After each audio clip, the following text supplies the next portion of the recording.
Here's how to avoid being scammed when you're buying land that the original owner has died.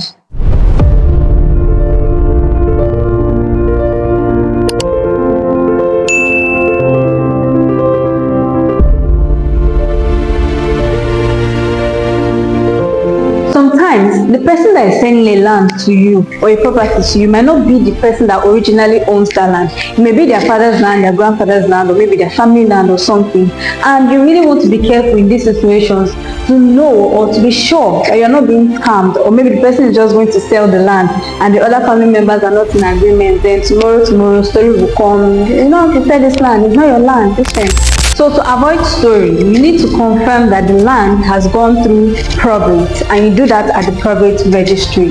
Now, what is going through probate? It is a legal process that the court does when somebody wills their land, or when somebody that has a lot of property dies. And this process just has 5 basic steps. The first one is they validate the will. If there's any will, the court will determine that this will is authentic and it is not forged. Number 2, they appoint an executor. Now the executor can either be the person named on the will. Like for example, they can write that, okay, this 2-story building at Agor Palace Way is given to Benjamin Okeke. Benjamin Okeke in that sentence is the executor. But if there is no will, the court also has the right to appoint an administrator. That means they'll just give somebody legal rights to take care of that property and, you know, have rights to that property. Number 3, they make an inventory of assets. That means they will list out all the assets that that person has, both lands, houses, cars, and so on and so forth.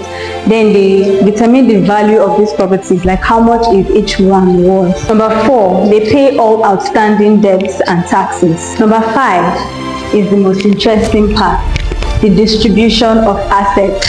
Who does this story building go to? Who does this land go to? Who does this jewelry go to? Who does this money go to? That's the last thing they do, and they do it according to the will or according to state law. And you will also know if there are any encumbrances or any court case that has been done with the land before. It just helps you to be sure that everything legally with that land is settled and is correct, and you don't have to worry. So why do you need to know all this story? So that you can identify the executor or the administrator. That means you will know the person that has rights to that land when you're buying.